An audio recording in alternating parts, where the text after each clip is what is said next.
For our project, we are exploring the representation of differing sexualities in the role-playing genre of video games. While examining a variety of video games in the genre, we focused on 2 questions. 1. How are LGBTQ characters portrayed in RPGs? And 2. How do other individuals respond to these characters and their relationships? We were expecting wildly different views across our chosen games, ranging from openly accepting to blatantly homophobic. Due to a lack of games with any LGBTQ characters, our choices were limited and we had to cherry-pick our titles. Much less attention has been paid to the study of how LGBTQ characters are depicted in games than with topics such as race and gender. The game theorists did a mostly quantitative examination of this, in that they counted how often LGBTQ characters were depicted as villains or otherwise abnormal. While we feel that method is valuable, we wanted to see in more detail what makes any given portrayal good or bad. Here is what we found. Many games, even if well-intentioned, present sexuality in a poor or problematic light. Many such portrayals include highly stereotyped characters whose sexuality is the main or even the only character trait. Well, it's not as if I introduced myself that way. Hello, my name is Dorian. I like men. Maybe I should start. Some days it seems that's all anyone cares about. Witcher 2 goes much farther than this, though. When making Witcher 2, it feels as if the writers listed down each and every way they could think to make a person creepy, and named the result Death Mold. Why else would someone go through the trouble of animating a zip-popping scene in a video game? I can't think of any. He will do anything to get what he wants, be it kidnapping or banned art such as necromancy.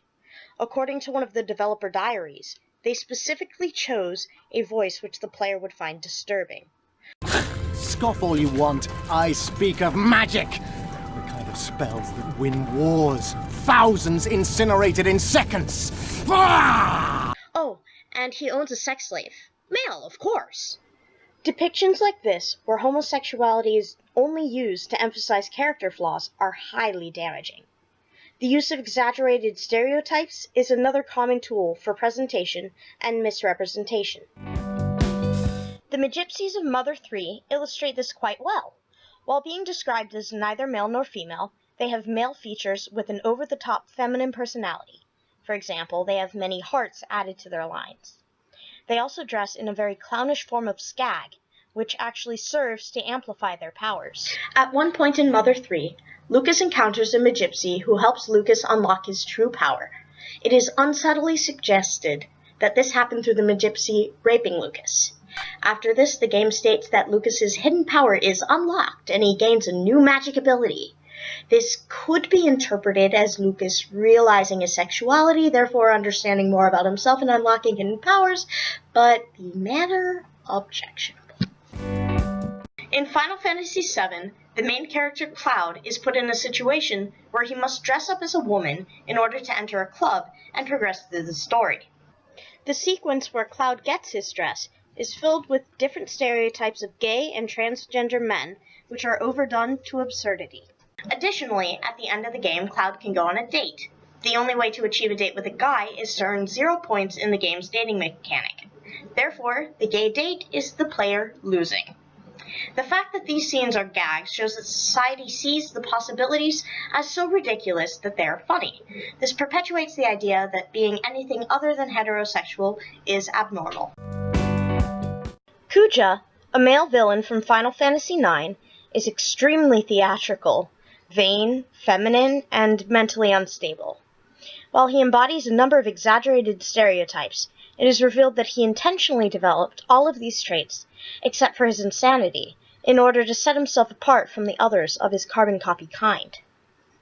While his story is interesting, it's still unfortunate that he was a madman and a villain in the early 2000s, when it was even harder to find games which had LGBTQ characters in positive roles. In Mass Effect 1 and 2, the only homosexual options are for female characters. In the first Mass Effect, the only homosexual relationships were with all-female alien race, known as the Asari. When a game has the only homosexual options as aliens, this unfortunately implies that homosexuality is alien. Without a male homosexual option for balance, the existing representation only sexualizes lesbian relationships. This creates the impression that the existing option was only included to entice straight male gamers. The second game, they introduced Kelly Chambers, allowing for the first human homosexual relationship. Sadly, they continue to avoid giving such options to males. This problem is corrected in Mass Effect 3 when the game finally offers male homosexuality. The developing representation of Mass Effect games mirrors the growing acceptance within the industry. Like with Mass Effect, the third installment of the Witcher series showed a greater level of respect for the LGBT community. The Witcher world is still homophobic. Even Mislav calls himself a freak for being gay. What did you do? Nothing. I'm a freak. Sorry. I'd rather not talk about it.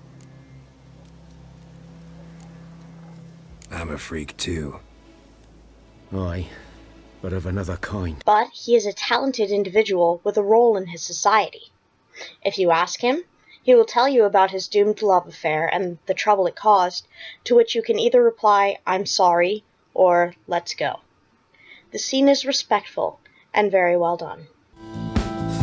In the game of Skyrim, love is blind. You can marry whoever you want, regardless of gender. Now, remember, people in Skyrim respond to deeds. You'll find more people interested in your love if you help them. While it seems like a good representation, it actually falls into the category of gay window gaming. Gay window gaming, a term coined by Mia Consalvo, is based on the concept of gay window advertising. While a game may have non-heterosexual options, they must be sought out. If not, they are hidden, and the game will not challenge any homophobic mindsets its players may have. The message of Skyrim was made with good intentions, but the implementation of it is shoddy at best. Much like Skyrim, Dragon Age 2 exists in a world of bisexuality, that is, all the romance options are bi. While many games make a character's sexuality their only trait, Dragon Age 2 has the opposite problem.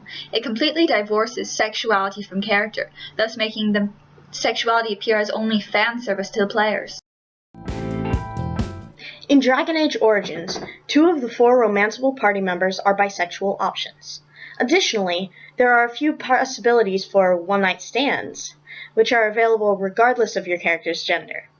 While various NPCs may express discomfort with these characters or your relationships with them, only the player may do so on the grounds that they are not heterosexual.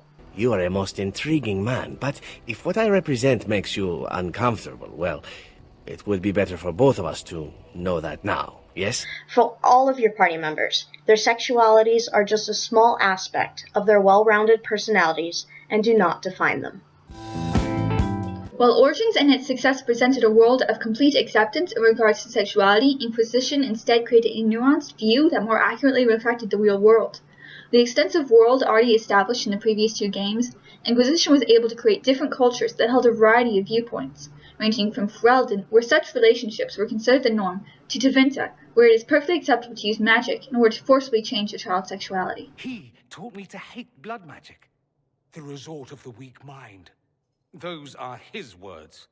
But what was the first thing you did when your precious heir refused to play pretend for the rest of his life?